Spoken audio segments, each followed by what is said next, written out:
Hello mga pangga, good morning mga pangga. Karon pangga magluto ta og usa ka sudan pangga nga puros utan. Kana mga utan na pangga di gyud na nako pinalit mga pangga ha. Gikan na siya sa garden sa akong papa.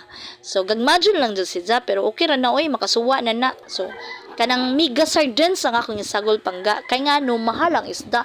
Wala may isda aron pangga kay pertidyong hangina diri dapitan. Di nako kaya ang kadalar sa presyo niya. Siyempre, ga-budget manggod ko pangga kay ngano, nabi ako mga estudyante mga pangga. So, mo na siya pangga ang akong gibuhat is prepare na ko sa mga utanon after nga nagkuan ko sa kamunggay ang akong gisunod is ang sikwa. Usa ra ka sikwa nga akong gisagol panggaoy kay daghan ra pud jamo og atong isagol ang duha. So ako na siyang gipanitan.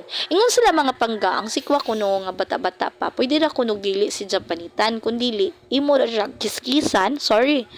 Imo ra siyang kiskisan og imong hiwaon.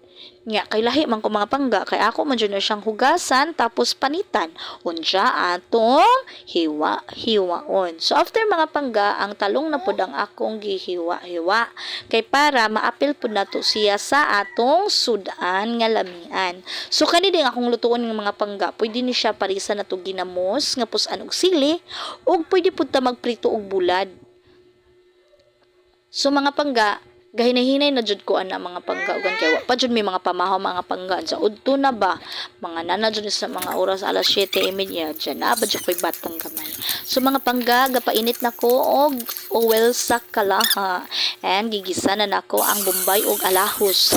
Unja giapil na pud nako ang mga ricados katong sardinas katong mga utanon then ako na siyang hinay-hinayan og ukay then mao na siya pangga sudan na mga pangga gainit-init pa jud pangga perting lamia kay ngano fresh jud ning mga gulaya so mao na to pangga. God bless, thank you.